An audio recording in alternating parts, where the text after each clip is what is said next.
ঐতিহাসিক ভূমিকার কারণে ডাকসুকে অভিহিত করা হয় দেশের দ্বিতীয় সংসদ হিসেবে। এখান থেকেই বেরিয়ে আসে জাতীয় নেতৃত্ব। ৫ বছর পর নির্বাচন সেই ছাত্র সংসদে সাধারণ শিক্ষার্থীদের সঙ্গে এতে ভোট দিয়েছেন প্রার্থীরা। উদয়ন স্কুল কেন্দ্রে ভোট দিয়ে ছাত্রদলের বিরুদ্ধে আচরণবিধি ভাঙার অভিযোগ আনেন ছাত্র শিবির সমর্থিত প্যানেলের ভিপি প্রার্থী সাদিক কায়েম। আর ভোটের পরিবেশকে নাট্যমঞ্চ বলেন একই প্যানেলের জিএস প্রার্থী SM ফরহাদ।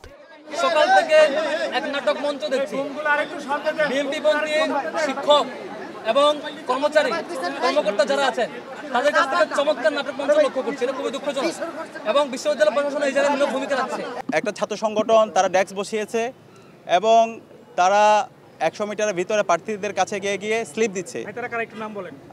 আমরা দেখতে পেয়েছি ছাত্রদলের কয়েকজন প্রার্থীকে দেখতে পেয়েছি। তো আমরা অনুরোধ করব যে আচরণবিধি আছে সেই আচরণবিধি যেন মানা হয়। তবে এই অভিযোগ নাকচ করে ছাত্রদলের ভিপি প্রার্থী আবিদুল ইসলামের দাবি ভোট কেন্দ্রে ঢুকতে দেওয়া হয়নি তাকেই। আমি প্রার্থী হিসেবে সবগুলো কেন্দ্র কি আছে আমি তো এখানে আসবো, দেখবো।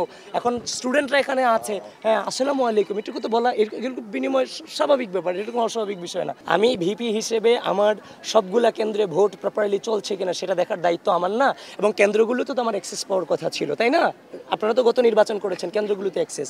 এখনো পর্যন্ত আমি আছে যে আপনার রোকেয়া হল টিএসসির যে কেন্দ্র সেখানে আমি অ্যাক্সেস পাইনি। তারপর হচ্ছে যে উদয়ন যেখানে আছে সেখানেও আমরা অ্যাক্সেস পাচ্ছি না। অন্যদিকে পোলিং এজেন্ট পরিবর্তনের অভিযোগ করলেও জয়ের ব্যাপারে শতভাগ আশাবাদী স্বতন্ত্র ভিপি প্রার্থী ওমামা ফাতেমা। গতকালকে রাতে 10:30 বাজে আমাকে পোলিং এজেন্টের লিস্ট দেওয়া হয় এবং সেখানে যে পোলিং এজেন্টকে আমরা মেয়েদের কেন্দ্রে দিয়েছি তাকে ছেলেদের কেন্দ্রে দিয়ে দেওয়া হয়েছে। এক কেন্দ্রের পোলিং এজেন্টকে আরেক কেন্দ্রে দিয়ে দেওয়া হয়েছিল এবং প্রচণ্ড রকমের বিশৃঙ্খলা তৈরি হয়ে যায়। তো সবকিছু মিলে পরে দেখা যায় আমাদেরকে সশরীরে পোলিং এজেন্টদের বিষয়টি সমাধান। ব্যালট বক্স নিয়ে অভিযোগ থাকলেও ভালো কিছুর জন্য আশাবাদী বাকছাসের ভিপি প্রার্থী আব্দুল কাদের। তবে ইলেকশন ইঞ্জিনিয়ারিং এর শঙ্কা বাকের মজুমদারের।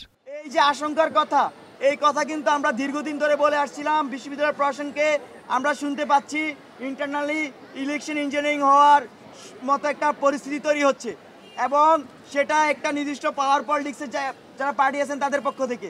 মাঠ পর্যায়ে বিশৃঙ্খলা যে দেখা যাচ্ছে, বিশৃঙ্খলার বিষয়ে আমরা একটু আশঙ্কা আছে যে আসলে কি হচ্ছে। আর তারপর হচ্ছে আপনার যে ব্যালট বক্স সেটা স্বচ্ছ থাকার কথা, কিন্তু সেটা দেখেছি হচ্ছে আপনাকে টিনের ব্যালট বক্স। তো সেই জায়গায় একটা আমাদের সন্দিহার একটা জায়গা আছে। কিন্তু এবারে ডাকসু নির্বাচনে ভিপি পদে 43, জিএস পদে 19 এবং এজিএস পদে প্রতিদ্বন্দ্বিতা করছেন 25 প্রার্থী।